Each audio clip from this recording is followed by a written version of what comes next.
Well, Hansauer here again, Constitutional Kook headquarters, more in the way of current events and recent news articles.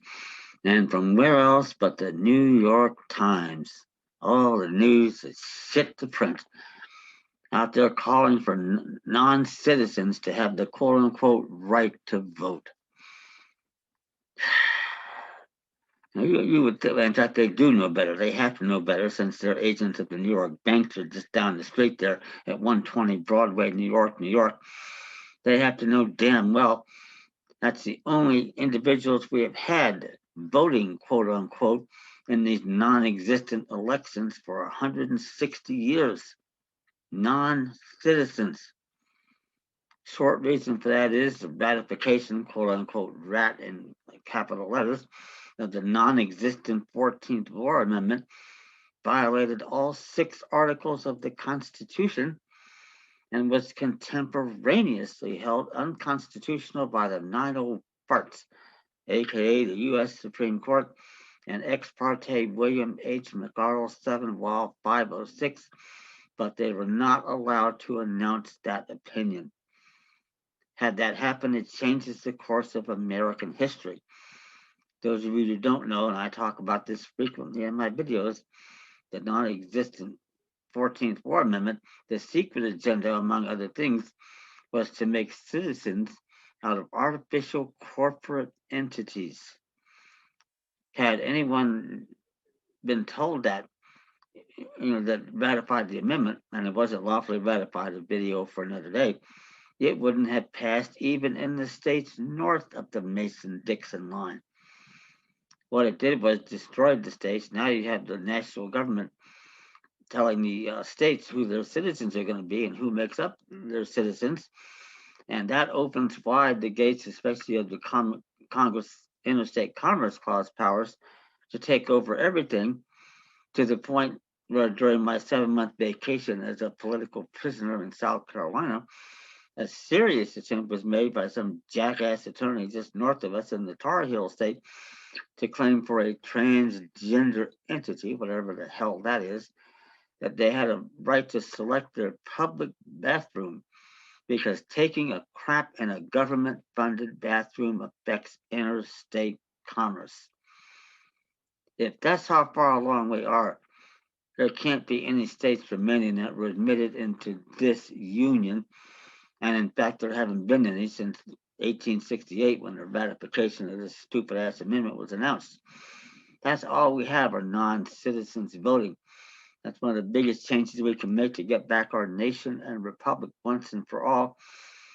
And yeah, get used to it. Those of you that advocate the critical race theory, you're right in the limited sense that the sovereign body politic of the nation and republic, as stated in Article 2, Section 1 of the California Constitution, among others, free, white, male, 21.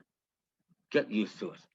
That's the way it is unless or until the Constitution is ratified consistent with that august document, not in contravention of it. And that's what we don't have.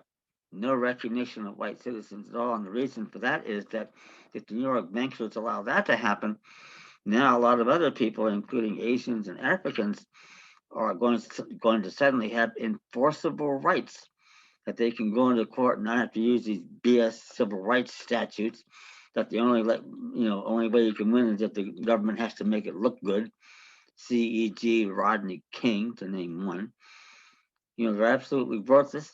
And to beat the rap against these badgers, you have to beat their claim of qualified, if not absolute, judicial immunity. You have to exhaust all their BS remedies. I mean, it's so much of a pain in the ass you can't stand it. It wasn't designed to do what it did, but that was a big deal of getting the amendment ratified, quote unquote, was to benefit the freedmen who had been slaves in the South. As like so much the government does, the stated reason, isn't nearly what really went down when that amendment finally got ratified.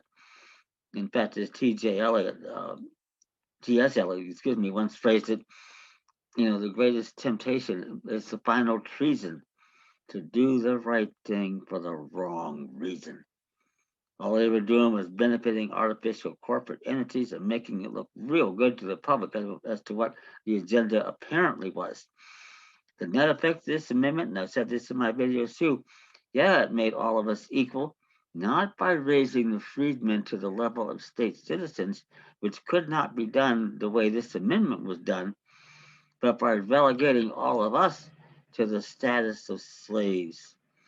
We went from a situation where we had a principal and agent relationship with our government to now guardian and ward, or more succinctly, as I just said, master and slave. And here the New York Times is bleeding. They want non-citizens to vote, and they're either so totally ignorant of the situation or they're so deeply involved in the deceit, fraud, and treason, you can't take their word seriously on anything, if you ever could. Never been a big fan of the Times, never bought a copy, never read a copy. I know better than to do that. And unfortunately, most of what qualifies as mindless mainstream media these days goes along with them now. Very little in the way of dissent, so people never do hear the truth, and you certainly don't hear it when they're in the mandatory public education system. They didn't teach me a damn thing 50 years ago either, and haven't been teaching much of anything for close to 100. You have to go back to the 19th century, and I have my grandmother's hand-me-down textbooks from that era, which look a lot like textbooks you might expect to see in Starvard and Thale and institutions like that, and UC Berkeley. But then you only went to sixth grades in that particular era of American history for the most part, so you had to get it all learned and learned quick. But what you read in there is a hell of a lot more like the textbooks we should have today. And we're going to try to fix that too. One of the big reasons for that is corporate control of the state legislature here in Sacramento. And the book manufacturers get in there and have them pass laws and this and the other that basically excludes all the other competition who might actually want to tell the truth, for crying out loud. And they get these textbooks in school where nobody learns anything and nobody knows better. Not now, not for a long time, because even grandparents and great grandparents didn't know a lot either, where they could interject at home and educate, their children and their posterity. It doesn't exist anymore. It's simply not there anywhere. And that's another thing we have to fix is the school system so we do get educated people. And not only that, but they can then form educated juries who know they have a right to rule on the facts and the law. That's the ultimate check and balance on these corporate bastards. And we need to get back to it forthwith.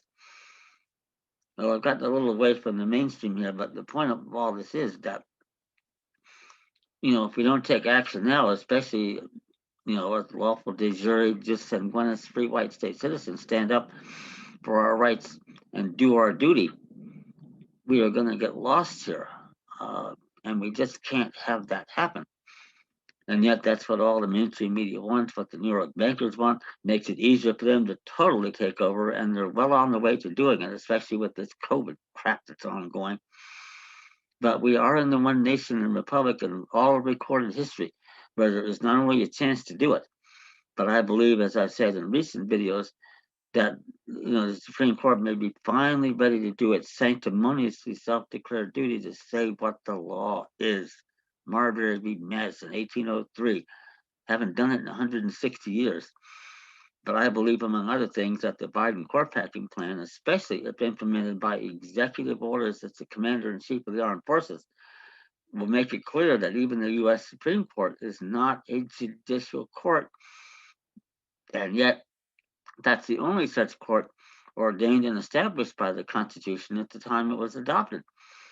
So if that doesn't exist, we have no judicial courts, no judicial process, no common law jury, no habeas corpus, no right to counsel, no elections, nothing. What we have is that democracy that everybody's so big on these days, especially the squad and the damn Congress and other bastards like that. Democracy, which my first law school teacher all those years ago defined succinctly, 3 wolves, 2 sheep, voting on what's for dinner. That's all there is to it. It's as simple as that. We can fix it, especially if we get out there and all work together. Americans, Africans, Asians, cut out this divide and conquer crap they've been doing for way too long. Get on the same page and go in there with the right status, the right court, and enforceable rights against these bastards who have the sworn oath to be bound by this Constitution and laws enacted in pursuance thereof. Do any of you bastards at the New York Times know or even understand that concept? I'd love to hear it. That said, for more information, email me, youwinnincourt@gmail.com, and I'll send you information on the modestly priced materials I have and what it is I do. And you can get out there and learn, and it won't take you near as long as it did me. I was a slow learner.